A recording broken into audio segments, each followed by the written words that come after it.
back in Paris. Is there time to do any catching up, or is it all business?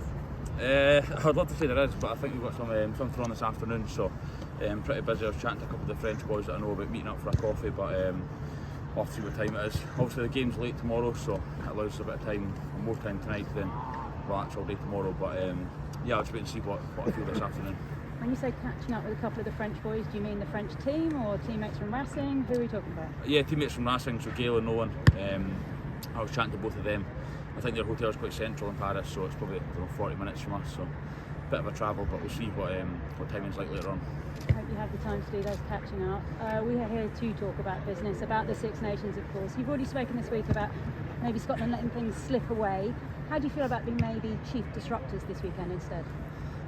Yeah, I think the last game of the tournament's probably it's good that we know what results have happened before us. We know what we need to get from the game, and we can see at the time how we need to play for that. I think it's always a massive challenge coming here at Stade de France to beat France. You know, they've got the title on the line. Obviously, they've got everything to play for. So, yeah, hopefully we can disrupt it. But I know it's going to be a massive challenge tomorrow night. But we're just going to prepare as best that we can for the game tomorrow, and we'll see what happens.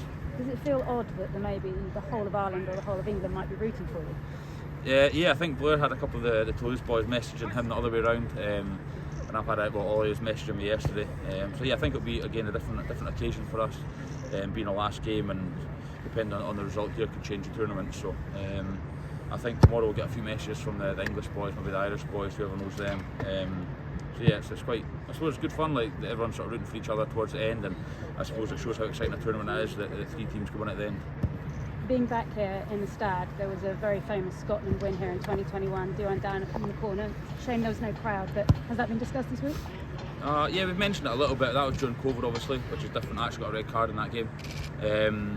I wasn't going to say. I was against my teammate actually, Please Duan. So, but no, I think it's been spoken about how we come over here about 4 years ago and won. But I think 4 years ago was a long time ago, obviously, so it'll be very different tomorrow night. I think the French team's come on a lot from there, and I think we have as well, but against the French team, but also the public here, it's very, very tough. Who do you really rate in that French back line that you're really looking forward to going up against? Ntamack, I think he's a brilliant player. For me, obviously going against him, it's always good going against the best guys in the world in your position. Obviously I know Gael Fickou from Racing, he's a top player, and I think the whole forward pack are world class. So I think if you look at the Ireland game last weekend, what they did, and obviously they've gone a 7-1 split in the bench. So I think 1 to 23 they're world class.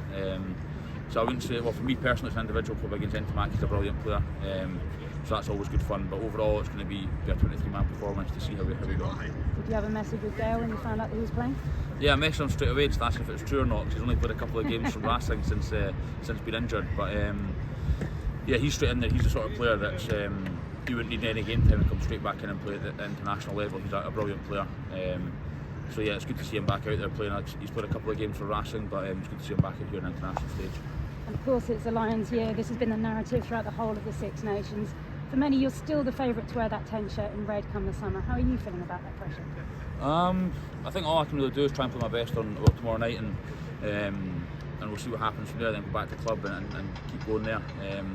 I think if you look too far ahead to the summer, you then start sort of having hiccups in the season, and that's not what you need. So I think for me, it's just trying to focus and get my job right and trying to drive the team as well as I can tomorrow night to get the result. And hopefully we manage to get the result. And I think if we look back at the tournament, if we get a win tomorrow, then we'd probably look back at one of my kicks that could have had us winning the title. So I think that's another thing for after the game. We'll see where we are and how we look back on it. But yeah, I think the Lions are a long way away. I think all teams, Scotland, England, Ireland, Wales, will be having that in the back of their mind, and it's just down to us on the pitch to play our game and hopefully we get the result.